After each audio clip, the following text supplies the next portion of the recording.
Good morning. Welcome to 49ers in 5, your daily update on everything happening with the team that you need to know. I'm Rob Stats Guerrero. Today is Tuesday, July 30th, 2024. Here's what's happening with your San Francisco 49ers.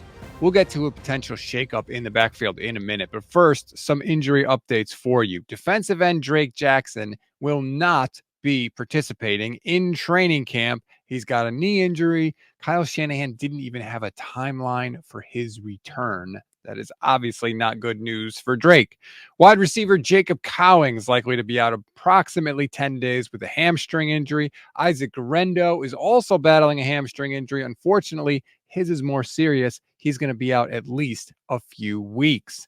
Spencer Burford, we know, has a broken hand. He still hasn't decided, or hadn't when Kyle spoke to the media yesterday, whether or not he was going to need surgery to fix it. He was going to see one more specialist before making a decision.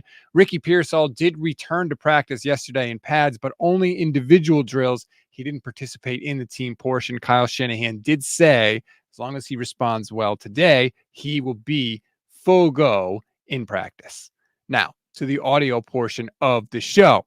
Elijah Mitchell's hold on the backup running back spot may be slipping just a little bit. Listen to Kyle yesterday. I'd say nothing against Elijah. There's been no fall off in Elijah at all, but JP runs at a very high level. I see both of those guys that if Christian's not in there, not going, we always expect, no matter who we've had in the past, that number 2, number 3, sometimes our 4th guy comes in, and if their number's called, we expect them to run like a starting back. Just how many reps do they get at it, how long do they last, and things like that. And JP wasn't there right away, but he got there pretty quick.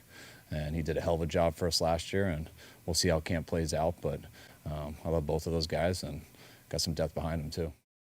That is obviously bad news for Elijah Mitchell, but it looks like JP Mason might finally be finding his way out of the doghouse. Whatever issues the 49ers had with him, maybe he's figured out what they are and maybe he's addressed them. That is going to be one of the more interesting battles as training camp and the preseason moves along. Now, one more for you before we go.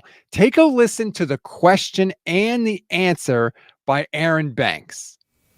Burford said the other day that the mistake that Spencer made in the Super Bowl was very tough on Spencer. Do you guys, do you talk to him about that, and what kind of advice or relief can you give a guy after something like that happens? Sore subject. Yeah, I'm gonna pass on that one. I thought that was fascinating. First, the question, the way Banks admitted it was a sore subject and then chose not to answer, right? He could have said, wow, everybody makes mistakes. I made mistakes earlier. He could have said, hey, we just cheered up, or we're moving on. We're on to 2024 now. And instead, he chose not to answer. I thought that was very, very telling. Maybe not everybody is fully recovered from that loss against Kansas City. We always give you one thing to read, one thing to watch, and one thing you might have missed.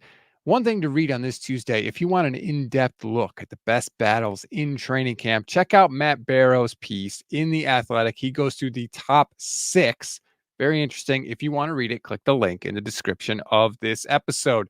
One thing to watch, our own Steph Sanchez was back at practice yesterday. She provided a full in-depth report of everything that she saw while she was there. I say she empties the notebook. Nobody's better at it than Steph Sanchez. She'll be on the ground in practice again for us, and we will again have a full training camp report. That is a YouTube exclusive. So if you want to go check that out, I'll put the link in the description. You have to go to YouTube. That's not going to be a podcast. That's why you got to subscribe to both. One thing to watch, Jauan Jennings and Renardo Green. Jauan was mic'd up in practice yesterday. He had a really cool kind of welcome to the NFL type moment with Renardo Green. Didn't get contentious or anything like that, but definitely worth seeing. Jauan Jennings is one of the best characters on this team, and Renardo Green looks like he's a little feisty. He's got a little something to him. So it was a great interaction. Again, I will put the link in the description of this episode. That's a wrap on today's 49ers in 5. Please rate, review, and follow the Gold Standard Podcast Network wherever you get your audio podcasts. Like and subscribe to the YouTube channel. Click the bell so you don't miss a live show. We're live every single weekday, plus once the season gets underway, and you don't want to miss a single episode.